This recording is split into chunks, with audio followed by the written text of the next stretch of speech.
Welcome back, ladies and gentlemen, to the Motive Racing YouTube channel. We are here for the second round of the GT3 League here on a Wednesday night, our staple championship on Assetto Corsa Competizione. We're here at the Hungaroring for the second round in the slightly waning sunshine here. We're going in towards the nighttime twilight here in Hungary, in Budapest. And as you may recognise, my name's Andy. I'm joined in the box tonight by our league coordinator for the GT3s, Freeman, and also Ryan Ruby, who's been jumping in the box for me for the last couple of weeks as well. Freeman, Ryan, obviously looking forward to a good night of racing tonight. 18 cars on the grid. What do you reckon is going to be the recipe tonight, Freeman? First of all, good evening. Good evening to everyone that's watching. I'm actually really looking forward to this one. The Hungaroring, we all know, it's notoriously difficult to actually make an overtake. And with the way that the temperatures are, I think strategy is going to come down to I think based on what the practice session was, we saw temperatures starting out at 38 degrees. It did slowly creep down towards the end of the race, but as midway through it got down to around 34. So dropped by about 4 degrees. But even at that point, the tyre that put their degradation on these guys is going to be huge. I think it's going to come down to strategy. Right? I'm really looking forward to seeing how it actually plays out. Ryan, obviously you've raced in this in the GT3s here at Motive for a while now, but this season your pedals aren't working. But Hungary, a track that you like, do you enjoy this one? How do you feel watching this one? I'm kind of glad I'm in the box, to be honest. It's a track that I've never done well in. It's been one of my sore subjects of coming into racing into a league. I think I've only done three or four races around here in legal sort of racing wise. I just have struggled with getting the breaking points and everything, and it's going to be a challenge for the guys tonight. Obviously, with the time, it's a bit late for everyone, and it's going to give a bit more of a hindrance to their fastest laps. Absolutely, as we've currently got Reco Vantage here just coming out of the chicane, coming through the middle sector. This man here was very quick in the practice session a few minutes ago, but the question is, have the others got a little bit more in the tank with the low fuel? Sorry, Andy. He's just about to cross the line, set his time. Yeah, here he comes. First across. So John Jig there, 1:45.6. So that's not bad for a one-lap run, but we did see a 1:44, low 1:44 from Reco Vantage in the practice session just gone. We're just watching Torde here coming up the hill. He's actually just starting the current lap that he's on. Where's Reco at the moment? He's just coming out of the final corner. Now, he's been in blistering form over the last week. Has been vocal in the Discord server. Obviously missed the first round last week. Can he try and make up for it here as he comes over the line? He does go past this by, over a second there. So 1:44.4 there for Reco Vantage. John Jig in P2. Spuzz has slotted into third place there. Pete Bibb has gone fourth. Pete Bibb, obviously the championship leader, being that he finished second last week, and the man who won last week, Chris, is not a regular driver for this series. Nilsson P5, Grey Wolf slots into P6. Dimenter in his first race here at Motive on ACC goes P7. Somebody's just moved above them there. Kodalungu's gone third. Yeah, gets it within 2 seconds, and we just got another time come in there from Didi. So Didi goes P3. That's a good lap there from Didi TKU, racing as a late standing reserve tonight. Denny Boy goes fourth. Had a good showing last time out at Alton Park, so he's put in a decent shift there. I Am Slow goes P6. So far 12 cars have done a lap. Looks like Archie, Tony, Iron Saver and Guitar Rich have all failed to set a time here, but Torde coming out of the last corner. What about Raki? Raki's just behind him on the track. Here comes Torde though, goes P13, doesn't improve, doesn't push himself up the order any more than he would have already been. Raki up towards the line. What is it going to be for Raki? He goes P6. Good lap there from Raki. So that looks like that's going to... Sorry, Andy, go on. No, go on, mate. I was just filling a gap. Yeah, I was going to say, so between the second and fifth place, there's a second separating all of those. I mean, you've got Reco Vantage, who's literally just torn away with regards to his lap time. But you've got a second then between second down to so John's down to Lindy, with and I'd say the second between them. So I think it's going to be quite a tight race, this one. It's a difficult track to overtake as well. You know, you've only really, I think, only really got one place to kind of make a move, which is down into turn one.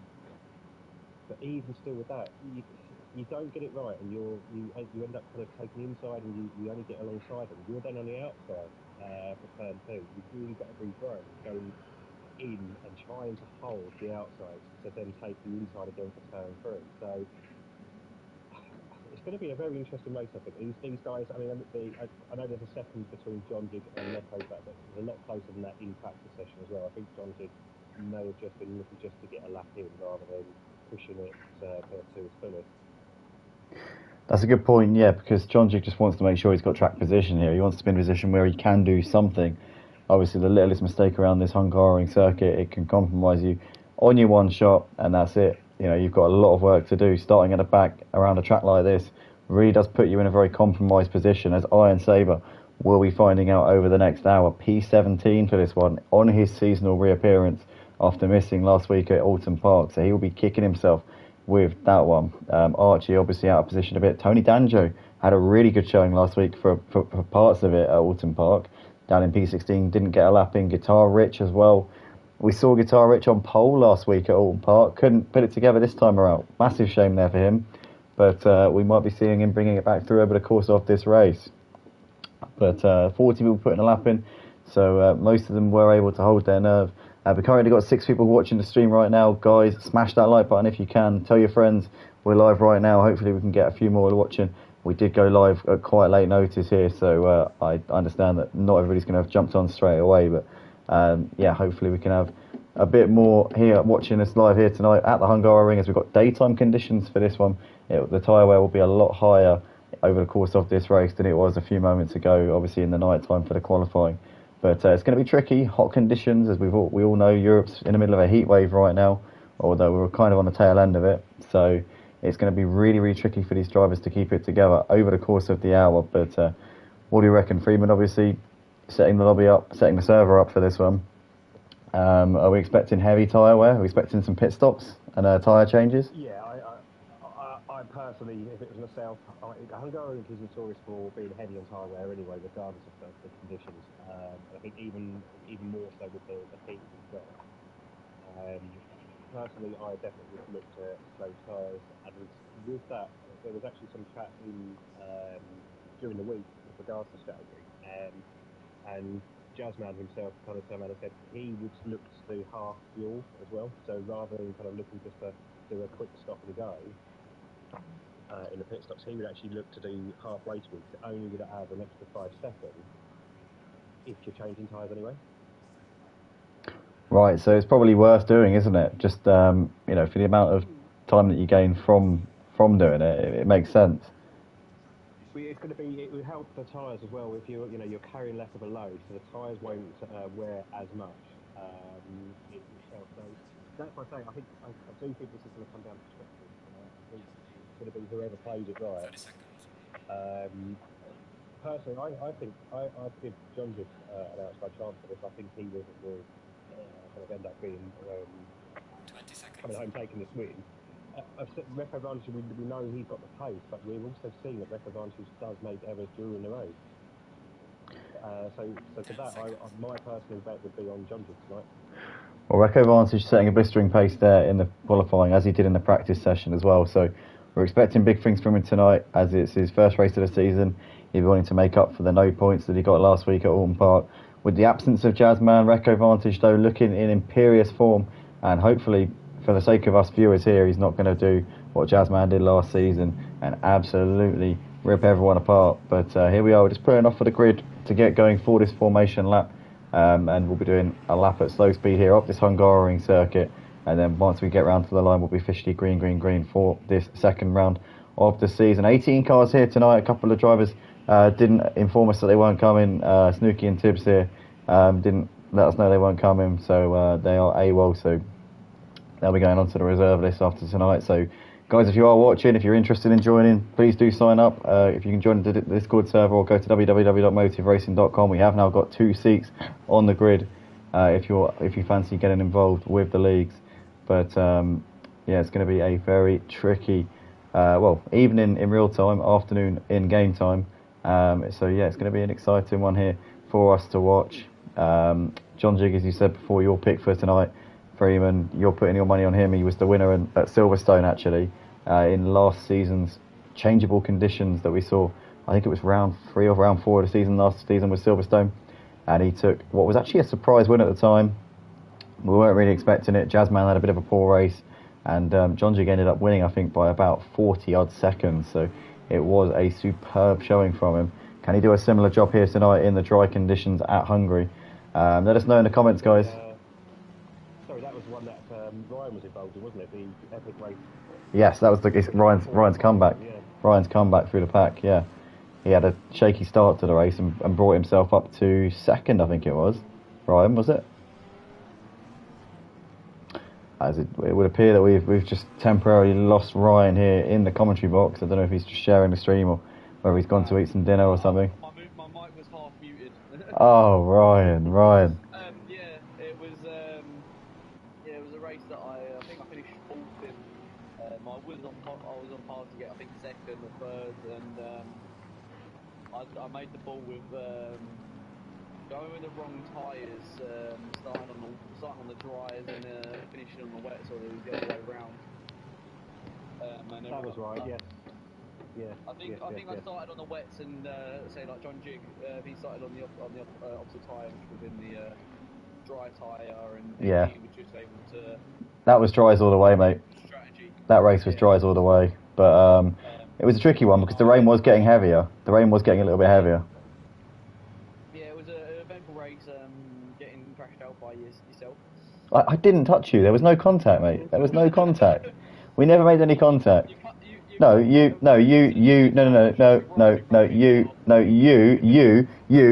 yourself. That's what you did, mate. Anyway, we're coming out of the last corner, about to start round 2 of the season here for the GT3s. Reco Vantage on pole position. We've got a few comments coming in here on the stream right now. Scuderia Pulses, even in races. Good luck, everybody. Shout out to my pal Raki Maget. I'm expecting a win. Ryan's already a very poor round, just as an FYI. I'm not sure why. I'm not sure why. But here we are anyway. We're with lights out. We're down towards turn 1 for the first time. And John Jig here looking to attack on... he's got DD looking to his inside into turn 1. We've got a bit of contact in the background. Yeah, looks as though DD's there on the inside. Has got ahead of John Jig up into 2nd place. Danny Boy's just behind them. You've got Codlunga there in 5th. Raki side by side here with I Am Slow as DD's very deep into turn 2. John Jig on the inside, and somebody spun it. Yeah, that's Cod. Cod spun it coming through turn 2, and he's got damage on the front of that car. And there's 2 of them that spun it as well. Side by side up towards turn 4. Sorry, Freeman, as we see John Jig there getting passed around the outside there by Denny Boy. So Denny Boy's up into 3rd place. But yeah, carnage there behind Cod. Where has Cod dropped down to here? I think he's in P14, so he's lost a lot of places here in this race. Yeah, and Dominic has only just managed to get himself a turn back round coming through turn 2. I think he had contact there with Nielsen.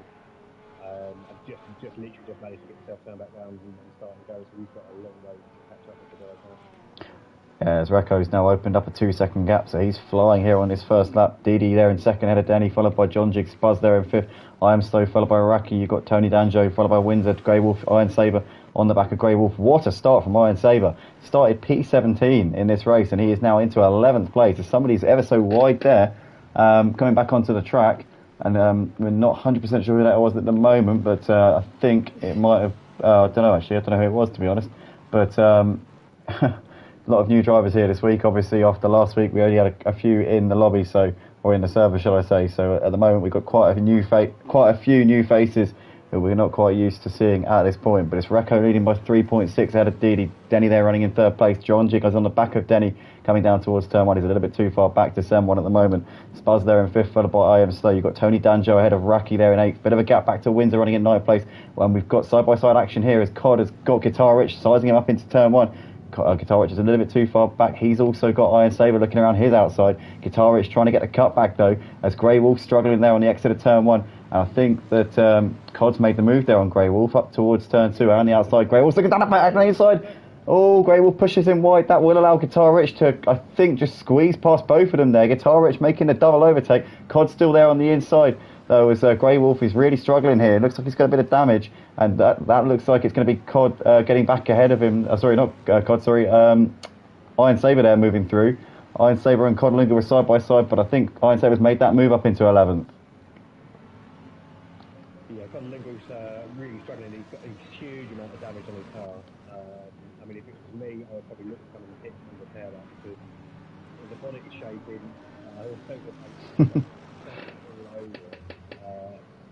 Not a great start for Codlinga there. Yeah, as Guitar Rich squeezed through. Guitar Rich has got away from all of that, and he's now a second up the road, so he well and truly got away with that one. But we got Recco open up a big gap at the front. Tony Danjo has got ahead of Spuzz actually up into 4th place. Spuzz is trying to come back at him going through the final sector here in towards the second to last corner. A bit of a flash of the lights there from Spuzz. I don't know if he's unhappy with something. I haven't seen anything that I would consider untoward, but Spuzz clearly not too chuffed about something that's gone on coming to that final sector. He's looking back down the inside here at Tony, coming to the final corner, tags that curve on the inside of it. You don't want to do that. As soon as you get onto that curve, it really disrupts the flow of the car and gets you off of the line you want to be on. But at the moment, Tony seems to have got that move, and that's job done there for him up into 4th place. It's looking like he's trying to make a move on Windsor. Yeah, here we go. Oh, Windsor cuts him up a bit there into the corner.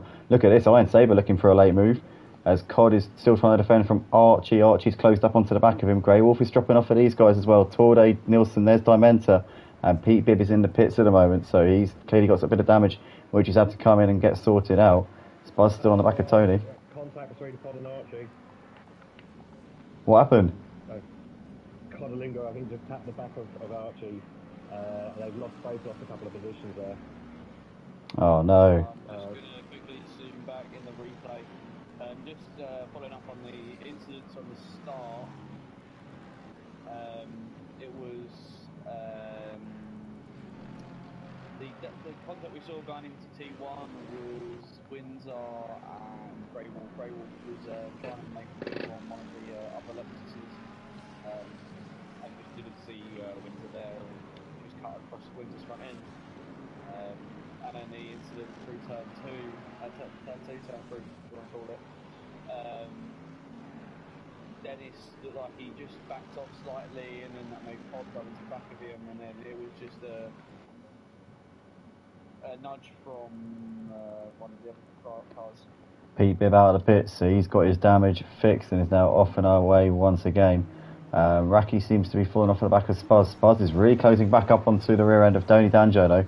Under or just over half a second between these two as they're coming over the line to complete the 3rd lap of the race. Guitar Rich is now sizing up Grey Wolf, and in fact, Guitar Rich is coming in. So Guitar Rich getting the damage fixed. Obviously, you can make the mandatory pit stop at any time in these races. So he's coming in. So is Cod, and that's no surprise whatsoever they're seeing Cod in because he has had a torrid start to this race. Yeah, so just following up for a bit more, it was Pete Bibb that ended up rear-ending Codlinga in turn 3. Sorry, Windsor just goes through on Archie, I think. Sorry, Ryan. Was that Torde? Yeah, sorry, he goes through on Torde, takes the position for Torde. They are, from talks, they are fellow friends, and I don't think Gray didn't want to fight him that much, but I think Torde's lost the position to Nielsen as well. I was getting the 2 Lexuses, or 4 Lexuses mixed up. I mean... Yeah, there's a few out tonight. Oh my god, they're all running the same livery as well. Nightmare. Except Torde. Torde's in a different one, but all the other 3 are in the same one. In fact, Torde's in a similar one, but not quite the exact same as the other 3. And further back there was the contact with Nielsen, which was Spuzz having a look. Spuzz having a look on the inside of Tony. Tony going wide, keeping it there. Spuzz those going to try and get a cut back. Sorry, mate. Nielsen was going into turn 3, and I think Divitor just went a bit deep and ended up spinning him out. Down the start finish straight. That was all the contact in the first lap. As we come down the start finish straight here for the 5th time in this race, as Spuz still looking on the back of Tony Danjo, but Tony seems to have the straight line speed to be able to defend at the moment. As we've said before, not an easy track to overtake. As yep.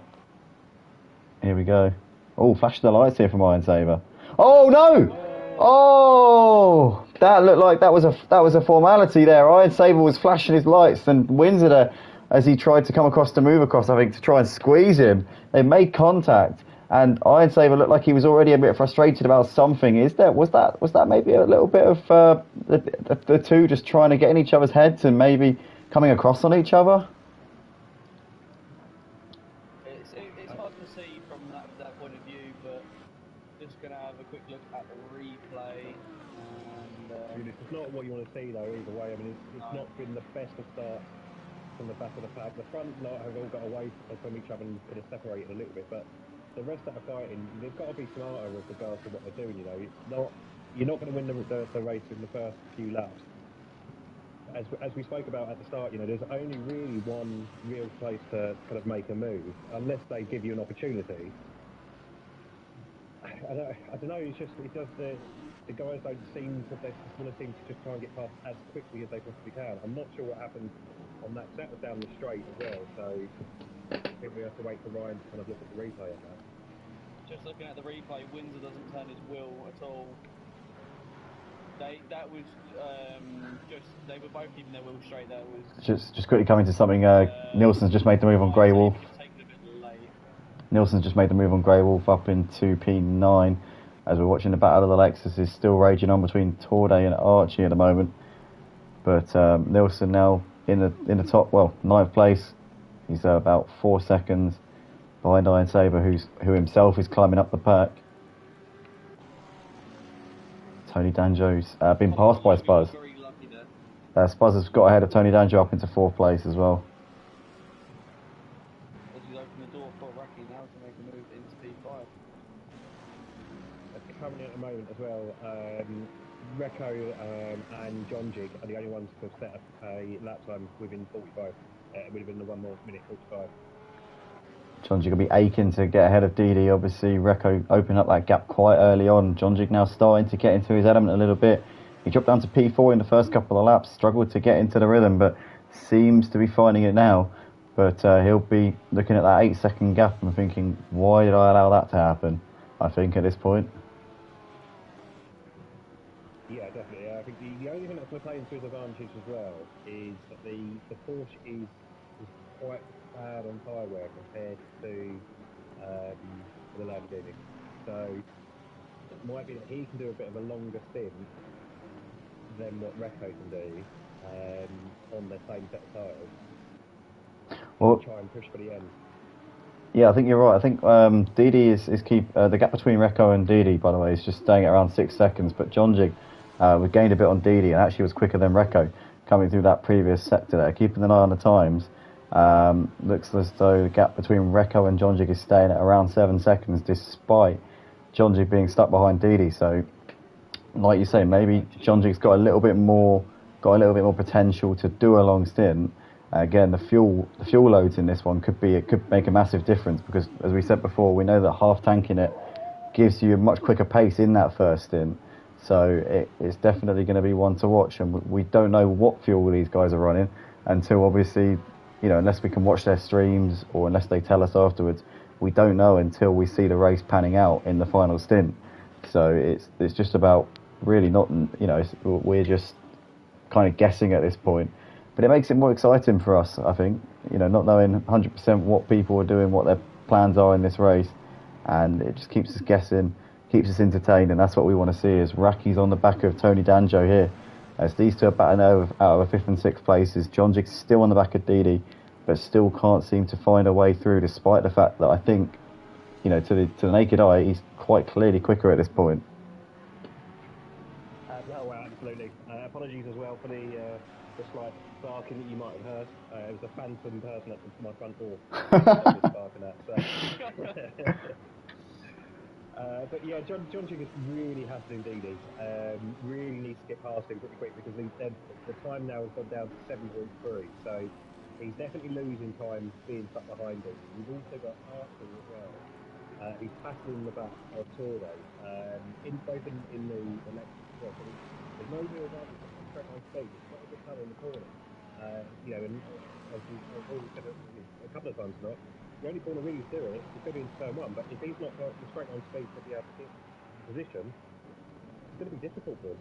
Here he goes then. Archie's looking down the inside. Torde deep. That might give Archie an opportunity here, but Torde keeping it around the outside. Archie's going to have the outside for the penultimate corner as we see somebody getting well out of the way there. Gascard, yeah. Was on a charge to catch Qatar Richard coming out of the fast right-hander Archie's going for the cutback here. He's taking a wide entry into the final corner so he can try and get that better speed onto the accelerator. Out of the last corner we come out for the start finish straight. Here goes Archie, 2 tenths, 3 tenths to gap between them. But you look at that closing speed that he's getting. That slipstream seems to be working. Looking down the inside in towards turn one. Archie's going to send one up the inside, and Torde sees him coming and lets him, I think, go quite easily there. Didn't look like he fought that one too hard.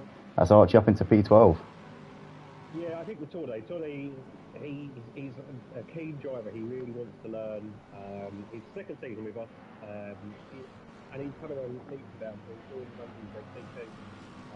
Has some training sessions.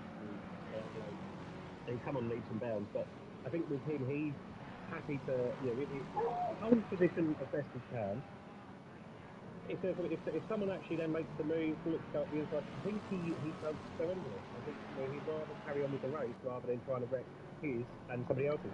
And I've just seen Jones go a little bit more. Yeah, I think the mentality that you described from Torde, live to fight another day. He likes to keep himself in the race and score points. And at the moment, he's P12, so he's still in a very solid position at this stage. John Jig, like you say, he's just dropped off of Didi a bit. He's now giving him just a bit of a cushion, as you see, just under a second. But that gap's now come down a bit. It was 0.9 as they cross the line. You can see it's less than that already. That's about 6 or 7 tenths. Just made a move on Windsor. It's got past Windsor. Archie making moves at this stage. He's flying. Yeah, definitely. So he's now look to try and get on the back of Greywolf. So it'll be about a second and a half off of Greywolf.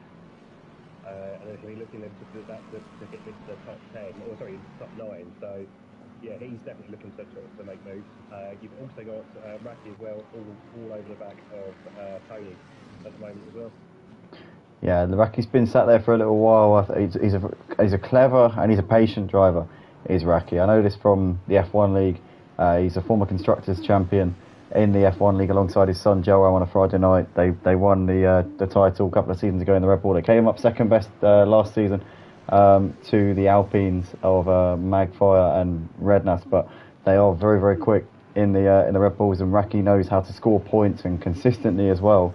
He's currently right up the back here of Tony and looking to try and force him into a mistake here if he can. He doesn't seem to be too eager to get on with this at this stage. He knows it's a long race and he can wait for the pit stops to make that difference. But he's only about 2 seconds off of the back of Spuzz. Spuzz is a long way off for the podium spot, so I think a podium might be beyond him unless he's running a full tank. But yeah, for sure, it could be a very, very good result here for Racky. Racing as a late stand in reserve. I think he's going on holiday at the end of this week, I believe. So I hear. So I think he won't. This will be one of the few races he can make this season. I think he's going on holiday for about 4 weeks, 3 or 4 weeks. Yeah, that's given John Jig the opportunity to just glide on past him. So John Jig straight up into P2. Doesn't need a second invitation for that. Finds himself 9 seconds behind. John Jig's one of very few drivers that have got the consistency, so he might be able to bring the consistency back and bring it to Greco towards the end of this race. Just going back, Ryan, to Recce. He's sat behind Tony now for a number of laps. He's definitely got the pace in him because he's keeping up with him. He's kind of within half a second all the time. How would you look to play this? What would your kind of your option B at this point? It's hard to say. If you can get a good run out the final corner, try and make moves into T1. If you're within 0.2 of a second or so, just try and keep the slipstream or just hope for a slight mistake, which Tony's just done coming out of the S's there. But like I was saying, just try and get really onto the back of him coming out the final corner and just slip down the inside into T1, and that's the biggest opportunity you've got of overtaking here tonight, which it looks like he's listening to the stream because he's just closed massively onto the back of Tony. He did, and I've just actually seen that Corday and Dementa. Yeah, Dementa. Just made contact. Corday was actually closing right up in the back of Windsor, within kind of a second, half a second from Windsor, and they just made contact. Freeman looking to the inside of Raki, Freeman. Raki looking to the inside of Tony here into turn one. Tony goes a little bit deep. Raki keeps it pinned to the apex. Tony's just about going to hold on to this one, but Raki's going to the outside for turn two. The outside actually can be the faster line around this corner. As we can see here, Tony's trying to keep it there. Yeah, he's going to maybe go for the cutback. Tony gets it stopped perfectly, gets it parked on the apex. Tony could have lost his nerve there easily and gone deep, but he absolutely got it perfectly there. And Raki nowhere to go. I'd have hagged that out the outside. I would have gone all out to hold that outside to have the inside for the next Yeah, I think he maybe just ran out of purchase on the surface there, and he just slid a bit out wide, and Tony had the inside and was able to just squeeze ahead. But Archie make a move actually on Grey Wolf. He's just now moved up into ninth place. Just made a slight mistake there, and he's just lost a bit of time to Tony. But I've just had confirmation that Kodalungu has retired from the race. That is a massive shame there for Cod. I mean, it's not been the start to the season that he would have needed, is it, at all? He's a quick driver, is Cobb, but I think this season could have been a big opportunity, but it's just not fallen for him for whatever reason. You guys, good friends with him. He's a member of the Run DJC camp. What is it with Cobb? He's fast. Lack of practice. Lack of practice. No, it comes down to lack of practice. He gets bad luck because of his qualifying positions, and his qualifying positions are a result of his lack of practice. I mean, he qualified well here today. I personally think he could have done better. But God is faster than what he's showing, and what he's shown throughout most of the season. You tend to find with Kodalungu during the race, he will actually get quicker and quicker. The trouble with Kodalungu is that whether it's time, we all have our own lives, we all do different things. But he just 20 minutes, half an hour before the race is due, the qualifying session is due to start, is when Kod's actually looks to practice for a race, which is not enough. If you want to be competitive and you want to be up the high end, the sharp end of the race, these guys, they talk in a week about jumping on and practicing, doing an hour here and an hour there, in the evenings during the day. If you want to be up with these guys, you've got to practice. Yeah, one driver who's been doing that a lot is Reco Vantage. He's always in the Discord. He's chiming in the general chat, in the ACC chat. He was saying last night who wants to jump on and do a long stint with me tonight. So he's been putting in a lot of hours, and if you put in the time and you put in the practice, then ultimately you're going to reap the rewards, and that's what this man's been doing, and that's why he's got a 10-second lead out the front of this race, and he is flying. He seems to know exactly what that Porsche needs around every part of this Hungaroring circuit, and he is on one. Yeah, absolutely. I think you can see kind of the practice. What it does, he's sitting now comfortably.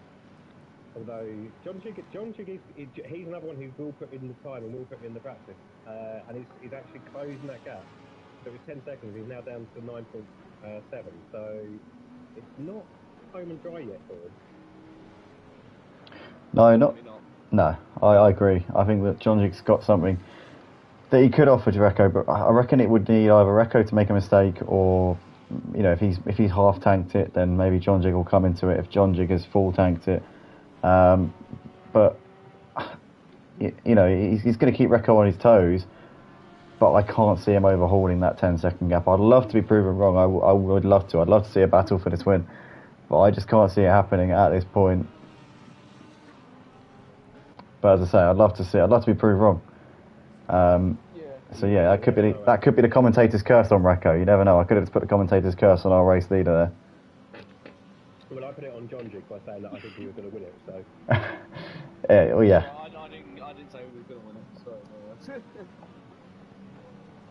Yeah, we just see that goes up to 10.1 now. So I think there's different sectors where each other are quicker than the others, maybe. Just coming past now.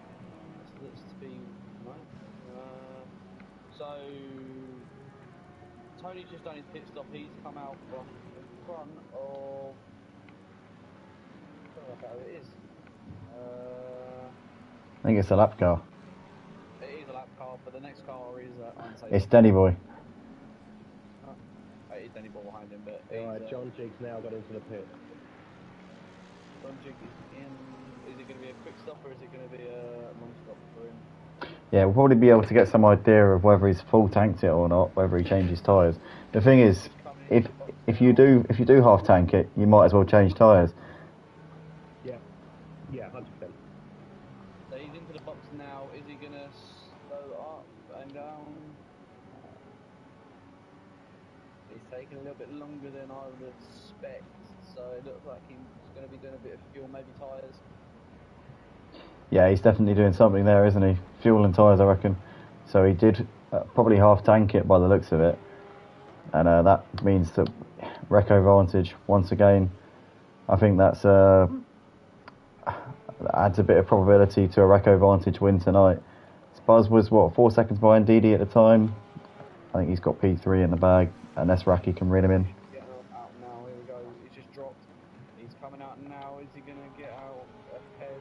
Yeah, he's going to have a massive gap. So the next car behind it would be. Slow, isn't it? That'd be. Oh, it'll be Tony. No, Iron Slow is pitted.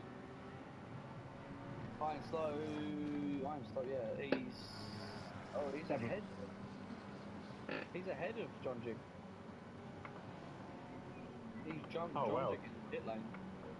So John Jig's got tyres and fuel. Yeah.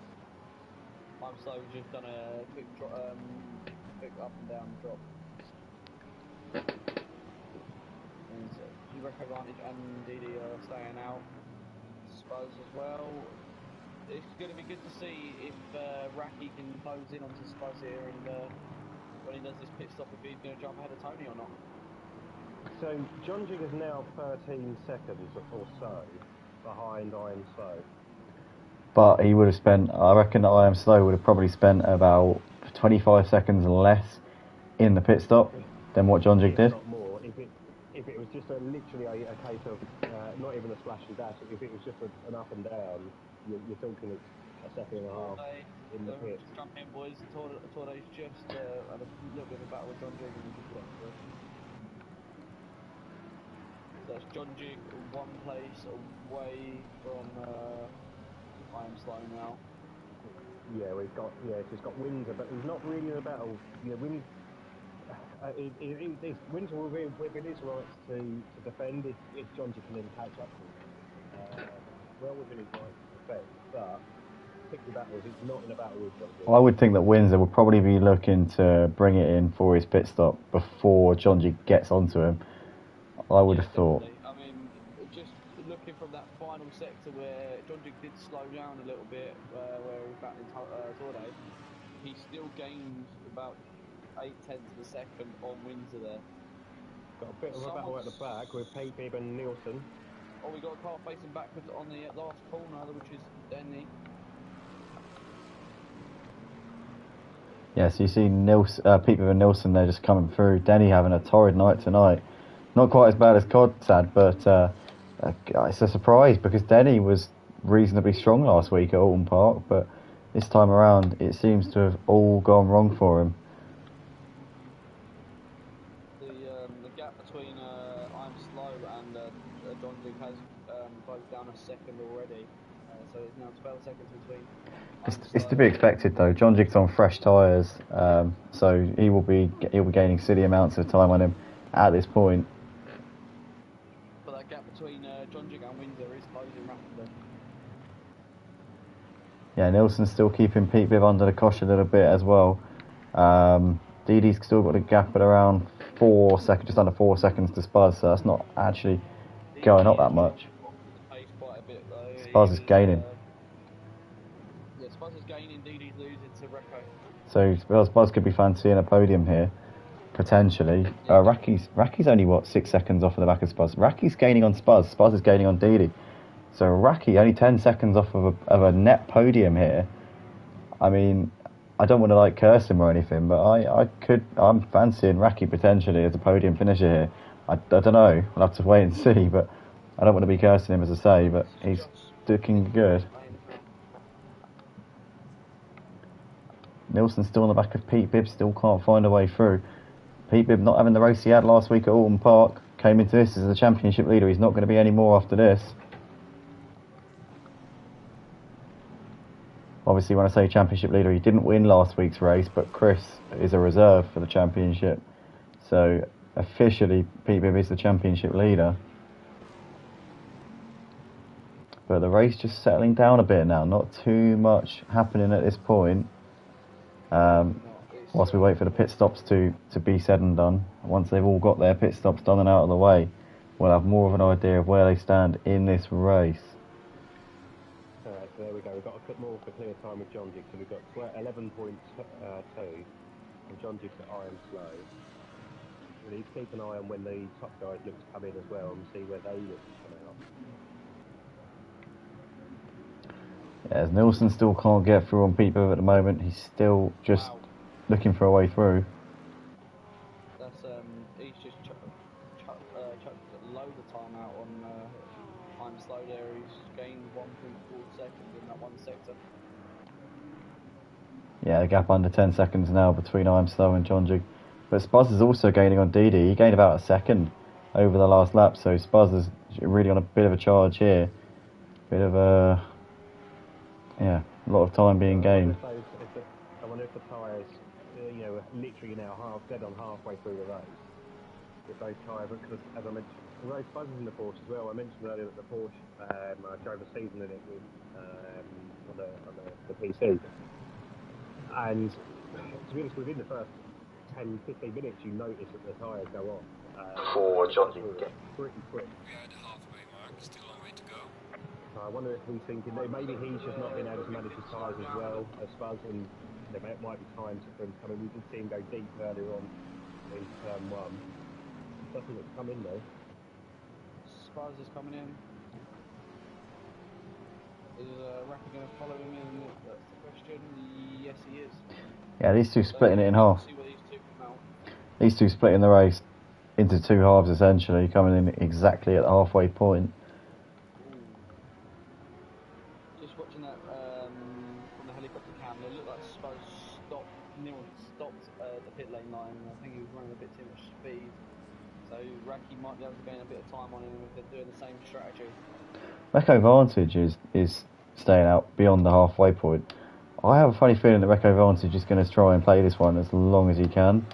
I don't know, I haven't got intel on this by the way, but I have this funny feeling that Recco Vantage is going to try and leave it as absolutely to the last possible minute as he possibly can and come in right at the end and do his pit stop at the latest possible opportunity.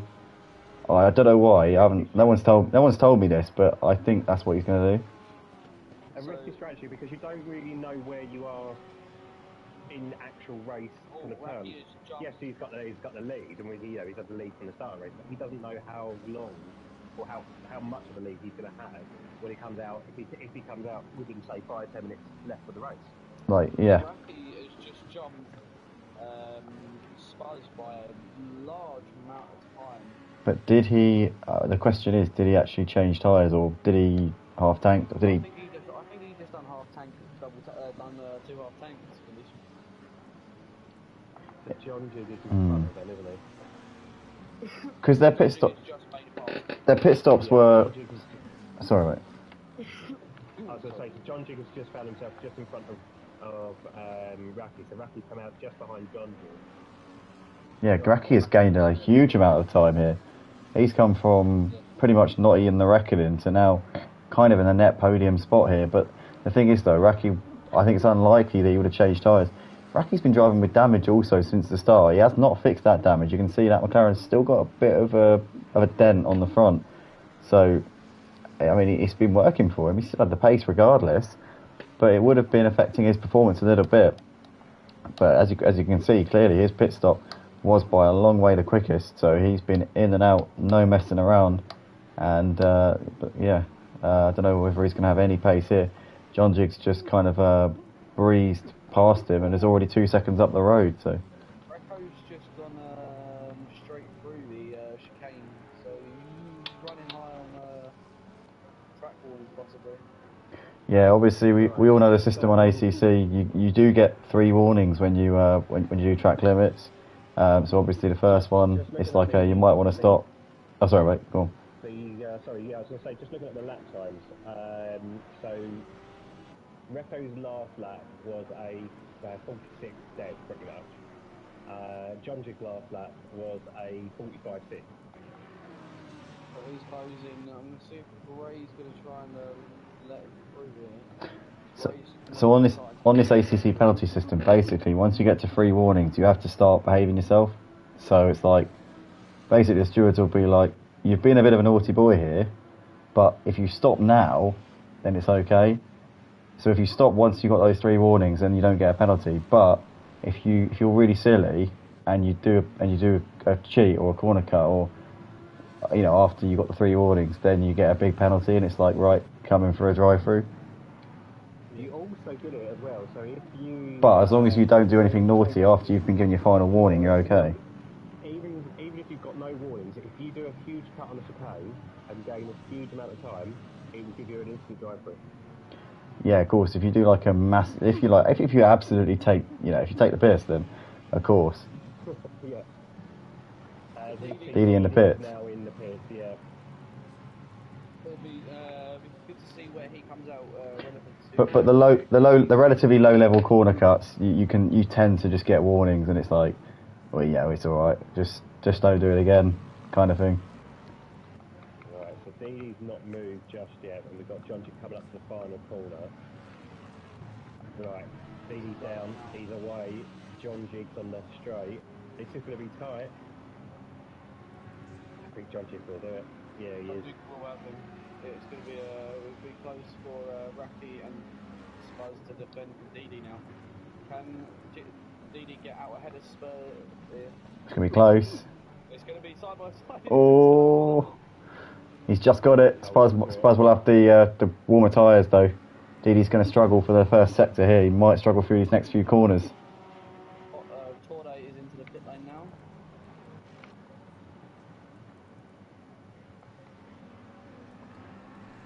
Didi seems to have held on. Done their pit stop. Yeah. Archie and Reko. Oh yeah, of course, yeah. Archie from last season is one to take his stop very late in the race. I said before, Reko's going to leave it until the last 10 minutes. Yeah, which Reko did in the multicast we did 2 seasons ago. Did it even go 1 season ago? I have it on good authority that Reko Vantage is going to leave it until the last 10 minutes. Just looking back, Nielsen still can't find a way past Pete. Still that battle goes on. He just can't seem to kind of find that a little bit extra that he needs. The Lexus actually really powerful on a straight line and has really good straight line speed. And I think that's the disadvantage that although the bench has got good straight line speed, I think it's the disadvantage of having. You just can't get that exit coming out of any of the corners. That will give him a good enough run.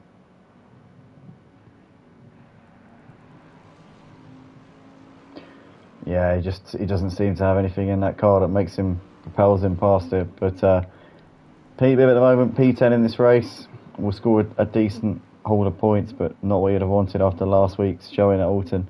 Nielsen having a look to the inside, but not quite close enough to make anything happen just there. Spuzz is right on the back of Didi still. Did he? Yeah, that's the same as it's been. I've been an iron spy at the moment, and I just checked Reco's stream. He's got enough fuel to finish this race off. Oh, that's why you're here. One track warning. Oh, it's Grey Wolf has stopped and returned to the pit lane. Yeah, I wonder what's happened there. Run out of fuel. Yeah, an impromptu pit stop there for Grey Wolf. I'm not 100% sure where that one's come from. What's happening with the split times as well between Reco and Archer?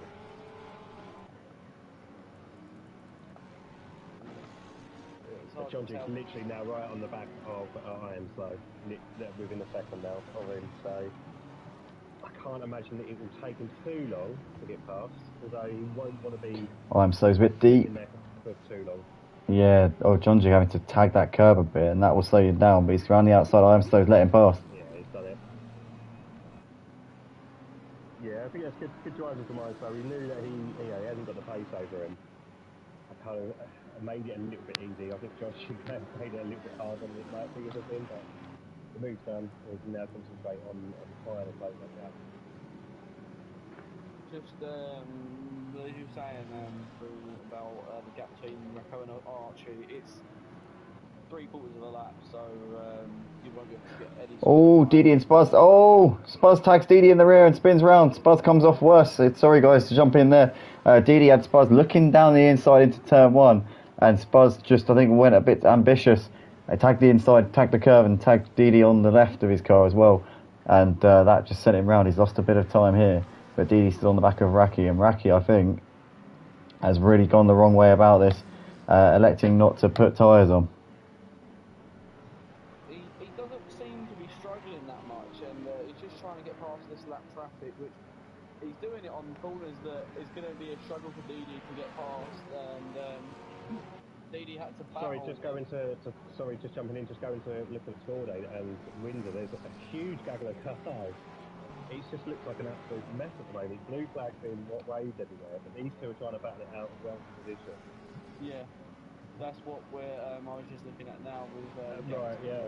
Didi and Spurs, Didi, Raki and Spurs, which Raki's made a big chunk of time there coming out of that second sector. He's gained 1.5 seconds, and it's now 3 seconds between the top.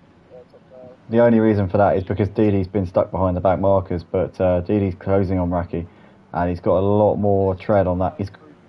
His tyres have got a lot more tread on them, and I'm expecting he's going to be gaining a lot of time on Raki over the next few laps of this race. But I don't think it's really going to be too much of a battle, in all honesty, as they're coming out of the last corner once again, completing lap 23 of the race. And yeah, Didi's gained 2 tenths in that sector, and at the start of that sector he was still clearing back markers, so I think Didi's going to be right on Raki in a lap or two's time. Short day looks to make a move up the inside. No, he's too far back. I think it's better on it.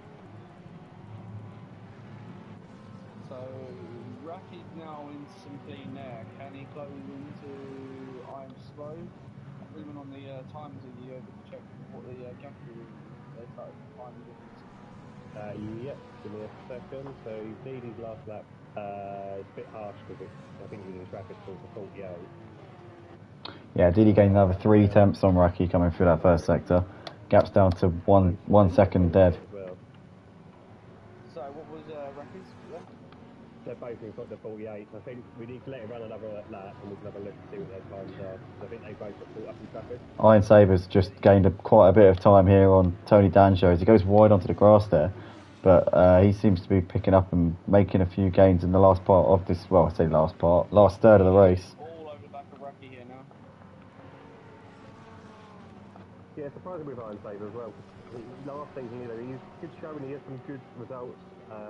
He's definitely a quick driver. I wouldn't expect him to be sitting back at ninth place. I'd expect him more to be kind of more the top field, so kind of looking at battling podiums and fourth, fifth. Yeah, it's a massive shame. He obviously started in P17, didn't get a lap in quali. Wasn't able to do it there and then, when it mattered. And obviously, when you can't get it done at the time, you're just playing catch up, and you're just basically chancing with a bit of luck, really, aren't you? Hoping that something happens in front of you, but ultimately, you're flogging a dead horse at that point. When you miss the opportunity, it's like you might as well just kiss goodbye to your prospects. Yeah, it's as Ryan just said, it's a three-way battle now for 5th place, with Raki, Didi and Spurs kind of all looking, they all keep looking at each other to try and make moves, but nothing happening at the moment. Archie's now come into the pit, so that kind of puts John Jig back up into the 2nd place. Who's just gone past? I think that is Iron Saber. Iron Saber and Tony have just gone side by side from T1.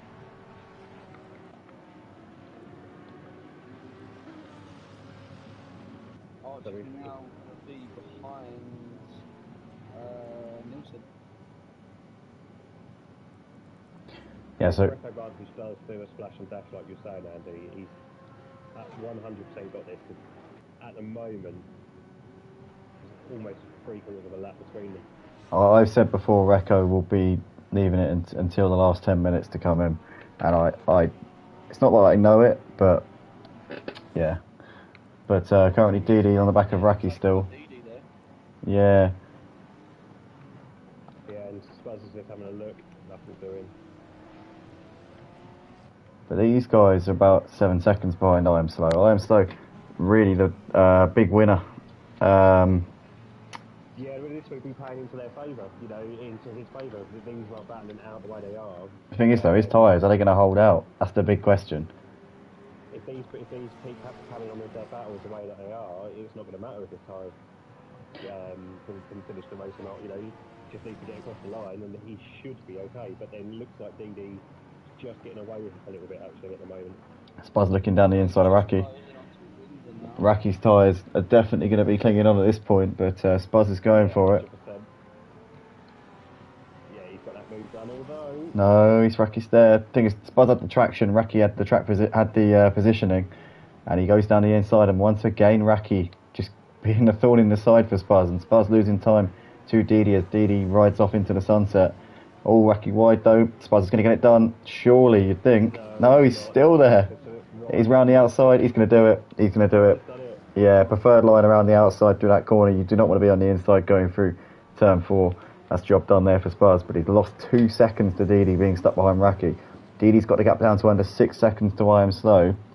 Could I Am Slow's gamble of doing the entire race on one set of tyres? Bear in mind, the sun is going down. The track temperature is going to be waning a little bit at this point. Could their gamble actually pay off? It would be amazing if he's able to do the whole race on one set of tyres. But at the moment, with 6 seconds, it's doable. Yeah, I mean, we've dropped 12 degrees since the start of the race in terms of track. Oh, Didi just gained a second in that one sector. Yeah, so he's going to be, if you haven't changed tyres, it's definitely going to be I would say they're across the top, but then you look at Reco Advantage, he's on the same set of tyres from the start. Yep. It's hard to say with obviously the track temperature, obviously, whereas a couple of seasons ago it was top 1x, whereas now it's 4x. Oh, Reco's made a mistake. Massive mistake there. Maybe the tyre's starting to struggle a little bit. What? The thing is he going to stay? The longer he stays out, the more that John Jig's going to gain on him. Not if you're not planning to change tyres anyway. Yeah. So with this ×4 multiplier on a time, the track just drops in temperature rapidly. I mean, like we saw that when we done the 2-hour endurance race. The track temperature started off really high, and by the time it was finished, it was freezing cold. And it's going to be the same thing. Whereas at one point, I think it was saying 35 track temperature for this race, and it's now saying 26. So it's gone down 9. You're saying it was 12. 12 degrees is 12 degrees in track temperature, yeah. Yeah, so the tyre wear is definitely not going to be as much of a factor as it was earlier on, for sure. Yeah, but also as well, on top of that, you've got the fact that they would have had their their ducts opened quite wide to deal with the temperatures being quite high. But obviously now, as it's starting to drop, the brakes aren't going to be as good because they're going to start to be getting too cold. Yeah, definitely. We see Radidi's pulling away from Spaz. Spaz obviously got held up a bit behind Raki, and we thought maybe that could be that it might have been because of that battle he was having with Raki that Didi was able to pull away. But actually, by the looks of it, Didi's still got the pace over Spaz. So P4 should be his, and maybe P3 because both of them are coming at I Am Slow at quite a rate here. I Am Slow took a gamble. That was a hiccup, first one of the night. But I Am Slow took a gamble, decided to stay on the same set of tyres for the whole time, and it could have paid off. But the thing is that Didi's tyres are going to be, relative to I Am Slow's, going to be wearing out more, if that makes any sense. Because relative to I Am Slow, obviously I Am Slow's tyres are going to be wearing out at the same rate, but his tyres are already quite worn out. Whereas Didi's are going to be wearing out at a relative to what they are already faster rate, if that makes any sense. Again, it makes sense in my head, maybe it doesn't make sense, but some people might understand what I'm talking about. But you see Didi isn't gaining as much as he was. His tyres are better than I Am Slow, no question, but the amount of differential between them in terms of their tyres is going to be getting less and less, which means that he's going to be closing by less each lap, is what I'm trying to say. Yeah, I mean, I would say that that's less than 2 seconds now. Yeah, I think you're right. Just checking in on the Wednesday stream. He's now got 2 prep warnings, so 2 more mistakes, and he will be getting a drive-through penalty, which will not be good for him. Yeah, fingers crossed he heeds those warnings from the stewards. As we said before, you get 3 warnings before. Obviously, you've had your luck, you've had your fun, now you've got to behave. So hopefully, once he gets that 3rd warning, if he gets it, then as long as he behaves himself after that, it's all Gucci. Let's forget about it, draw a line and move on, get on with our lives. But yeah, if he does that, if he's silly and does another one after he's had that warning, that specific instruction to never do it again, then he will get a pretty hefty time penalty. And still, the battle for 9th place goes on between Nielsen and Pete.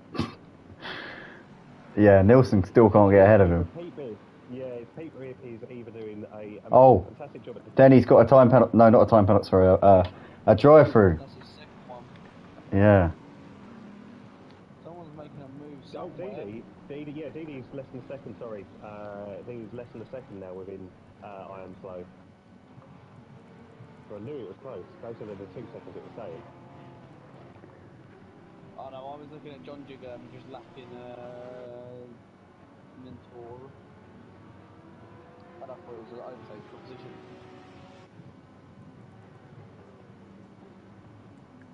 John Jigger is right on the back of I Am Slow now, and now Spurs is going to be able to close in onto the back of this. This also might bring Raki into it as well. Didi right on the back of I Am Slow, you mean? Yeah, Didi. not John Jigger. I don't know.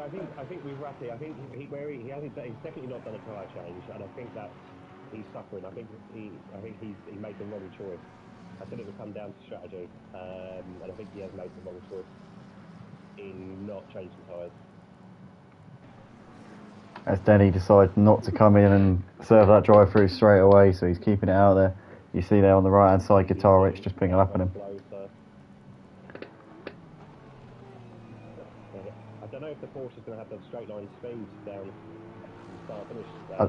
The traction he's going to get out the last corner though is going to help. Let's have a look. I don't know. I can't see that the Porsche's got the straight line speed. Although he's chucked it up the inside. He's going to look, but he's not quite close enough. But the thing is though, he probably has got it in it. He's probably got it in him to go for a lunge because the grip that he's going to have under braking is going to be so much better than I Am Slow's. But he doesn't want to throw it all away and risk it because he doesn't need to at this point. He can just wait and be patient and take his opportunities when they open up, because they will open up with I Am Slow's tyres being as degraded as they are at this point. But the last thing that Didi needs is Spuz to close in. That's the last thing he needs. If he spends even a lap or two more than he needs to behind I Am Slow, Spuz will be right on them because Spuz has got so much more pace than I Am Slow, and Didi is currently stuck behind him with nowhere to go. I agree, but then Spurs is also going to have the same problem. I think this is again a problem that I found with the Porsche. It lacks so much straight line speed. And when the problem that you have is when you've only got the one place really to make a move, unless there's a driver error, that after a long straight, the Porsche just doesn't have any answers to it. It can't come up with any good.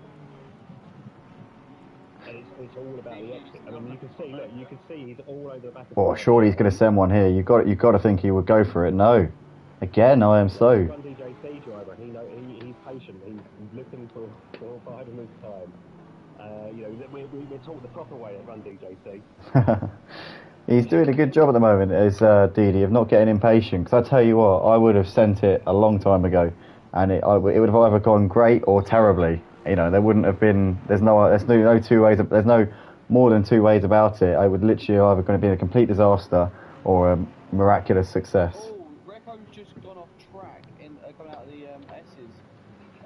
Just looking at his stream, so he's lost a bit more time. Those tyres are going, so it's going to be a question to see if he's going to come and make this pit stop now. Didi's still right on. I am so. But the gap's 1.6 to Spuz. Spuz is only 1.6 behind these two, batting out over the podiums. Sorry, yeah, you now see Pete Gibb being defending for so long. He's actually now caught up on the back of Tony, and was within a second of Tony as well now. So, chance for him to actually start attacking rather than sitting defending. What happened to Nilsson? Nilsson must have made a mistake. He's dropped well off. Looking down the inside for the right-hander.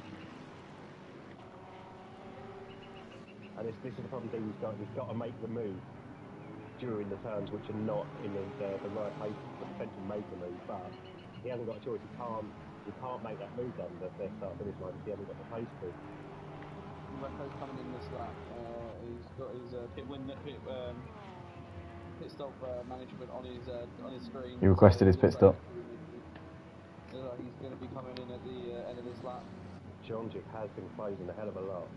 He's probably about half a lap now behind. If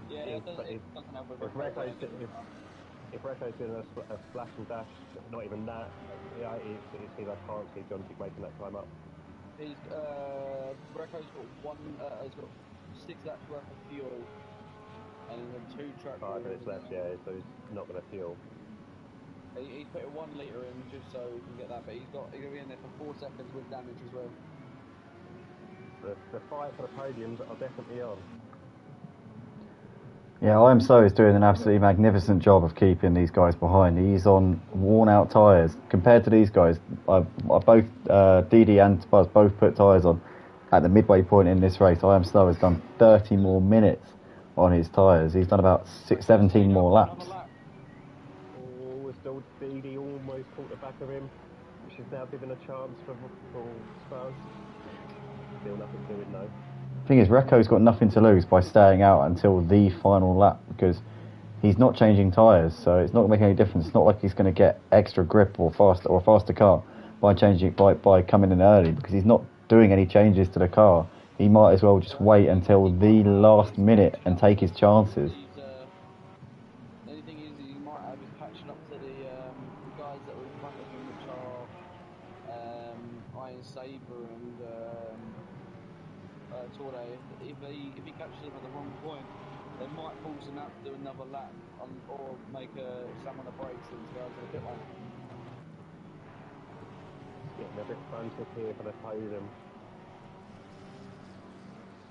Didi's just darting around, Spud is darting around behind him.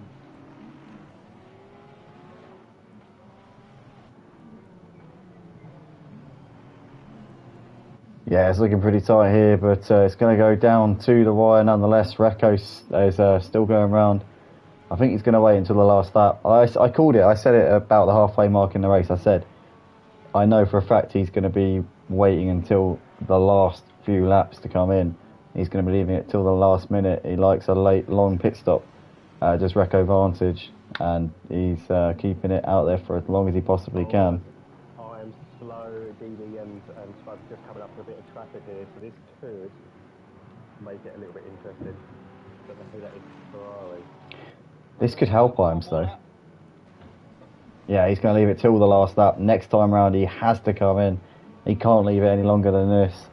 Next time round, it will be a 1 minute 15 on the clock. So he can't leave it any longer than that, unless he wants a 80 seconds time penalty to be added onto his race finishing time. But you got to remember this pit lane and how tight it is getting into that pit lane line and coming through that slow right-hander.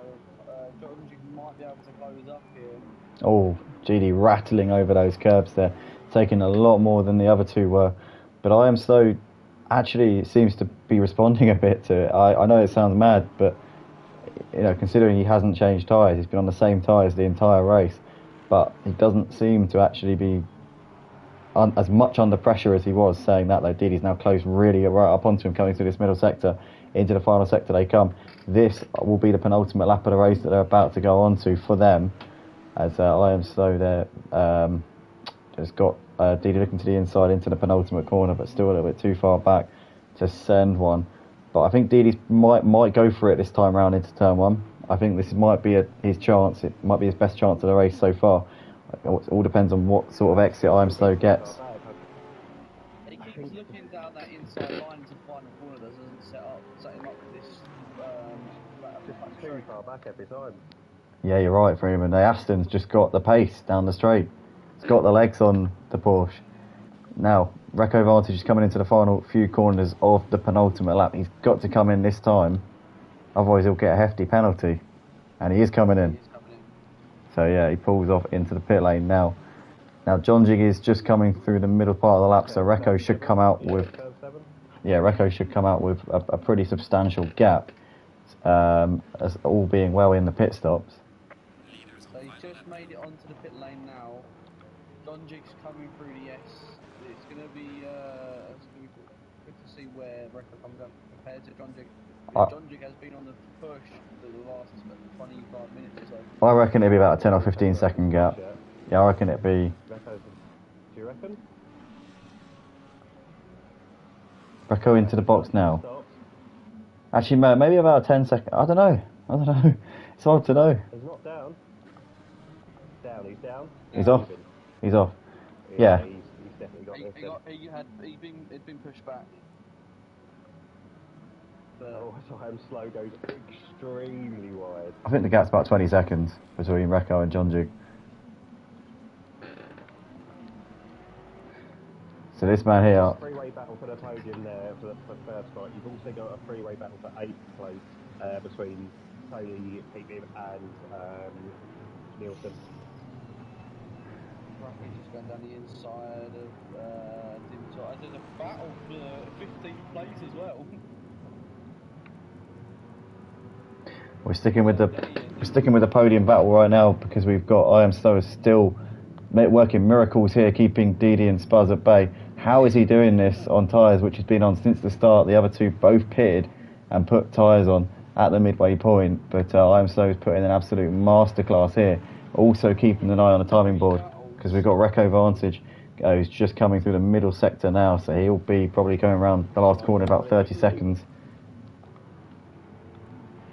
We've got three battles going on at the moment. We've got the battle for 3rd, we've got the battle for 8th, and we've got the battle for 15th. Through turn 4 for the final time for these three. I Am Slow somehow holding on to that Aston Martin over these last few laps. It's been pretty much the fact that Hungaroring is difficult to pass anyway, and down the straights the Aston's got so much pace on the Porsches, he's been able to hold them at bay. Reco Vantage meanwhile, the race leader's coming through the final corner here, and it's going to be a win for round 2 of the season. His first appearance here in this Wednesday GT3 League here at Motive Racing on the PlayStation platform. Out of the last corner he comes. Reco Vantage in the 912 Porsche is coming over the line to take the victory here, and he gets off the mark after a late start to his season and bins it into the wall as he does so. John Jig's coming through the final few corners. It's going to be 2nd place for him.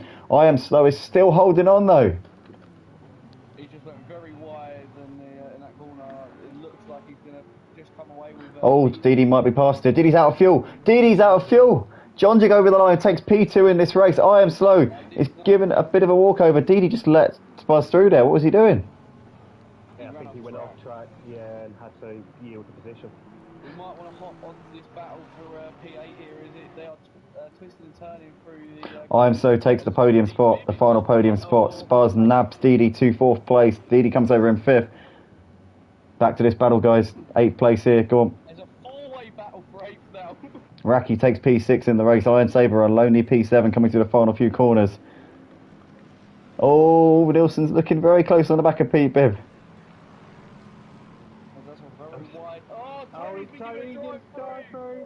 Oh, what a shame for Tony. Iron Saber. Iron Saber takes P7. Tony's pulled out a bit of a gap, but he's got that drive through. Nilsson now looking down the inside. Oh no, Nilsson! Archie's going to nab away P8 here, and unfortunately, Archie's going to be sat there laughing his head off at that one. Yeah, from P11 to P8 in literally the last 2 turns. Tony's just run out of fuel coming up the hill to the final corner, and he's booted it in. No, he's doing his drive through, isn't he? He can't, it won't count. No, he should have just stayed out, but... He's run out of fuel. He's out of fuel. Yeah, he's out of fuel, so it was already going to go Pete's on for him anyway, but nonetheless, that's that then for the race. So Archie there gaining 3 positions on the last lap, P8, Pete Bibb 9th, Nilsson 10th and Tony 11th. Guitar Rich, Windsor, Torde, Denny and Dimenta all a lap down, all weren't able to complete that final lap of the race, but Reco Vantage taking a dominant win in the end, 20 seconds clear of John Jig. I am so taking the final podium spot with a great tyre management drive there at the end, keeping those all the way to the end from the start of the race. Everybody else practically pitted in that race, 4 tyres. But guys, Freeman, Brian, massive thanks for joining me tonight.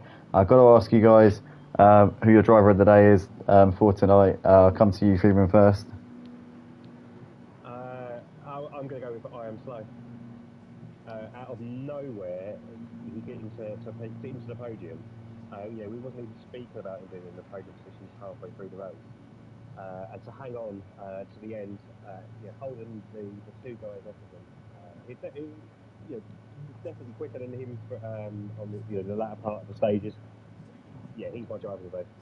Brian, what about you? I'd have to agree. I Am Slow was nowhere near showing the pace to be at the front, and then all of a sudden, randomly, he's just jumped up to what was net P3, and he's held it off from Spuzz, DD, and Raki to the end, and it just shows that the difference in changing tyres and not changing tyres could work out in your favour, which it worked out in my favour when I was racing last season. So both of you going for I Am So.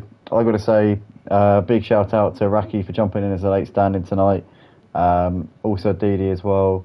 I Am So did brilliantly getting the podium spot and keeping those tyres in check. For me, I'm just going to be boring and give it to Reco because he did everything right tonight, and I think deserves some plaudits for that. But guys, thanks to everybody for jumping in the stream. I don't think there's too many of you left at the moment, but there was quite a few earlier on, so big thank you to everybody who joined us here tonight and commented as well. Chris, Evan, Mario, that's COD, TTV, as well as Scooter Paul. Thanks guys for jumping in tonight, and we'll see you next week for the next round of the GT3s here at Motive on the PlayStation platform. We will be live, same time, same place. Spa, or is it we're at? Spa, so it's a 90-minute race as well next week. Oh, excellent. Is it? Are you sure? It is, yeah, 90 minutes. So yeah, the 3rd and 6th race are the 90 minutes. Oh. I didn't even know that. I forgot. Brilliant. We're in for a treat next week. We're in for an absolute treat next week, so make sure you tune in. So the drivers watching this back, most of the people watching will be the drivers or drivers sharing it with their friends and family. So guys, please, if you do enjoy, smash the like button, share it with your friends, family members and otherwise associates. And we will see you in the next one. Cheers everybody. And yeah, see ya.